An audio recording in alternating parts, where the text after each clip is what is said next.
ห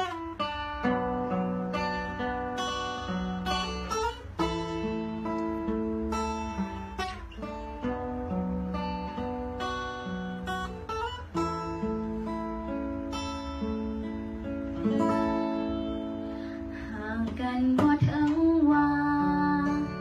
เหมือนดังฟ้ากับดาวแต่ความจริงสองเฮาเหินห่างเป็นพันปีแสนมีบางสิ่งกันกันมีบางอย่างแยกแบ่งยิ่งฝืนก็ยิ่งอ่อนแอสุดท้ายก็ต้องปล่อยวางหากมันยังงดงามเป็นตามเพียงเฮาสองคนอย่าโทษฟ้าโทษฝนอย่าโทษวันเวลาในระหว่างสองเฮาคำว่าฮักเท่ากับปัญหาอย่าฝืนให้เสียเวลาปล่อยให้โชคชะตาพาไป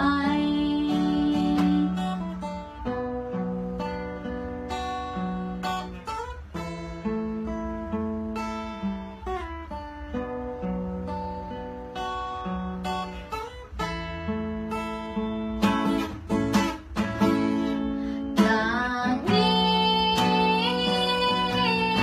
ก็เหมือนอยู่คนละโลกกันทั้งที่เฮาสองห่างกันแต่เพียงเอื้อมมืออยากไขว่คว้าเหนี่ยวน้อมทวงดึงทุกคืนมาเจ้าก็เหมือนดังสายลมพาให้รู้สึกดีแล้วจากไปไกลแสนไกล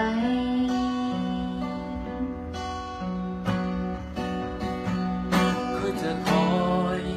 ห่วงเจ้าจากที่ไกลไกล เมื่อยามที่เจ้าสุขใจ มีคนหนึ่งเฝ้าคอยยิ้มตาเธอก็ขอ รบกวนให้เจ้า